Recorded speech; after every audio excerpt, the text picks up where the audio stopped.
6 de la mañana, 13 minutos, y lo anunciábamos hace unos instantes en nuestros titulares, y es que el gobierno colombiano, a través del Ministerio de Hacienda, ha anunciado que se ajustó la proyección sobre el crecimiento en el tema económico.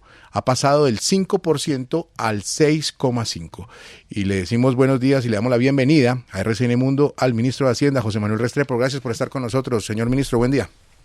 Muy buenos días, Jesús. Un saludo a usted, a todos los integrantes de la mesa de trabajo y oyentes de RCN Radio. Es un placer estar con ustedes. Gracias por atendernos, ministro, y explicarnos un poco a qué se debe que se haya aumentado esa proyección de crecimiento. ¿Cuál cree usted, cuál cree el gobierno nacional que van a ser esos sectores que van a ayudar a jalonar hacia arriba el crecimiento económico, ya no del 5%, sino del 6,5% al finalizar el año 2022?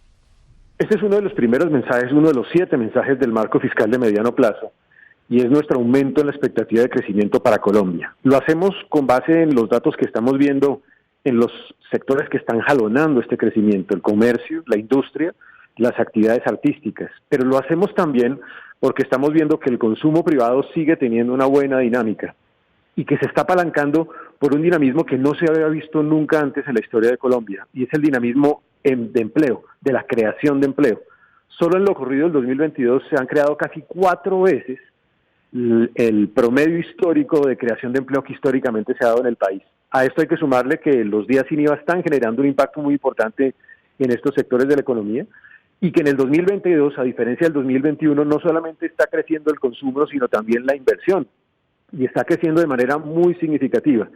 Eso nos lleva a pensar que este dato de crecimiento es realista respecto a la perspectiva de Colombia en este año y coherente, entre otras, además, con lo que han dicho todos los actores internacionales, Banco Mundial, la OCDE y el Fondo Monetario Internacional, que han aumentado las expectativas de crecimiento para Colombia y nos ubican en los primeros lugares a nivel internacional.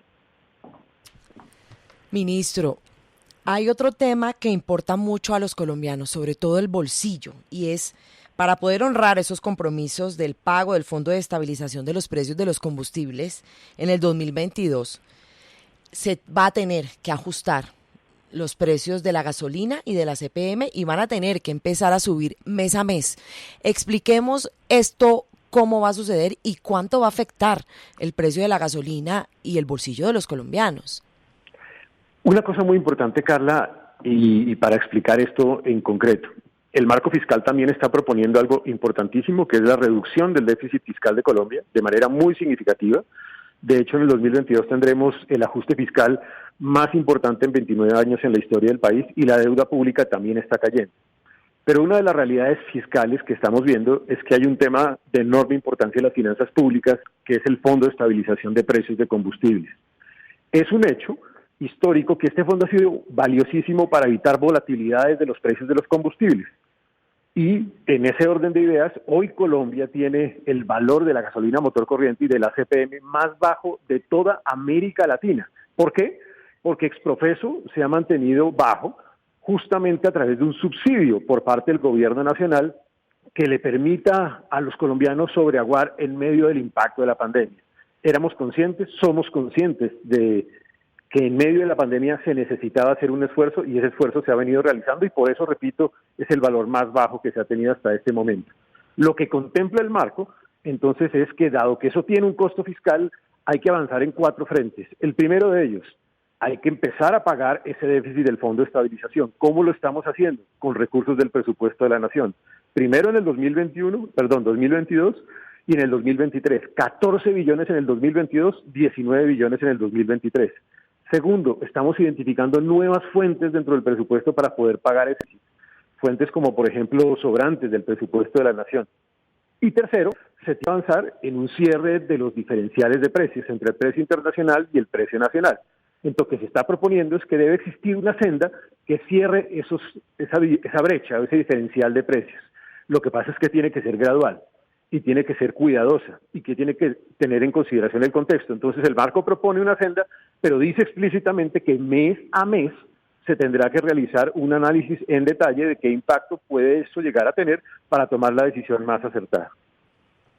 Ministro, estas noticias del crecimiento económico colombiano son indudablemente muy buenas, son extraordinarias, habría que decirlo, además si se compara con lo que ocurre en otros países. Pero, ¿en qué momento eso se va a traducir en una disminución trascendental del desempleo y consistente, si es que se mantiene, por supuesto, el curso? ¿Y en qué momento esto se va a ver en la disminución del hambre, de que los colombianos que comen solamente 2 veces o una al día puedan comer 3? Juan Carlos, hay un avance importante ya a este momento y es la recuperación del 91% del empleo que se perdió en pandemia. Lo que yo presenté incluso en el marco es que cuando yo comparo la salida de esta crisis contra todas las crisis que ha tenido Colombia en su historia, esta es la más acelerada y la más profunda. Quiere decir que se logró en menos trimestres y que es más profunda en el sentido de que ha empezado a reducir más rápidamente, por ejemplo, el desempleo, 91%. Falta, sin duda alguna.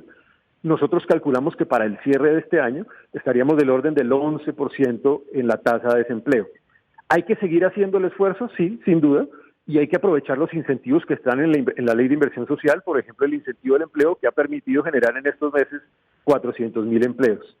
Y simultáneamente también este crecimiento ya logró 2 resultados o 3 importantes. La pobreza multidimensional retornó al nivel que teníamos antes de pandemia.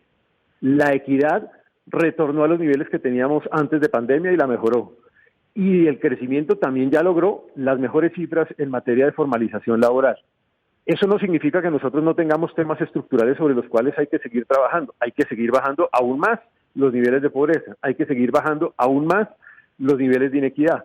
Y para eso, creo que el crecimiento es una de las fuentes y simultáneamente otras sobre las cuales se viene trabajando en algunos sectores que son claves para el crecimiento de la economía. Señor ministro, este plan fiscal que ustedes presentaron en las últimas horas está con una proyección para 10 años. Implica, como ustedes explicaron ayer, un margen de acción para enfrentar futuros desafíos durante los próximos años. ¿Qué tanto se puede ver afectado esto por el cambio de gobierno, por un nuevo presidente a partir de agosto? Yo lo que he señalado abiertamente cuando incluso hicimos el marco y cuando llegamos al resultado final, porque esto es un trabajo de casi 8 meses, es que con esta nueva realidad económica del país, con los aumentos en el recaudo tributario que estamos teniendo fruto del crecimiento, pero también de la lucha contra la evasión, del ajuste gradual de las finanzas públicas que estamos logrando, nosotros logramos cerrar las necesidades coyunturales de corto plazo en materia tributaria. O sea, en el corto plazo no tenemos esa necesidad coyuntural que teníamos antes, incluso en el marco anterior que yo presenté en julio.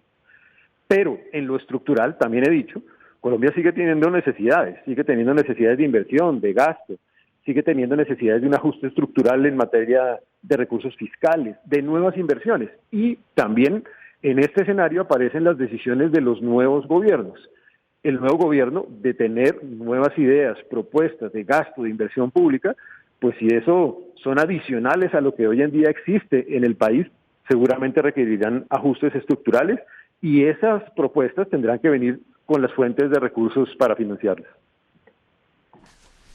Le agradecemos, ministro de Hacienda, por estos minutos con RCN Mundo y esperamos tenerlo más tiempo con nosotros, siempre usted aterrizándonos todos esos temas económicos, ministro José Manuel Restrepo. Lo vamos a molestar, ministro, porque sabemos que quedó encabezando el proceso de empalme con el próximo gobierno, así que bienvenido siempre en estos micrófonos de RCN Mundo para que nos cuente cómo se va a adelantar ese proceso de empalme. Claro, sí, Jesús, y yo creo que este es una responsabilidad mayúscula en este momento.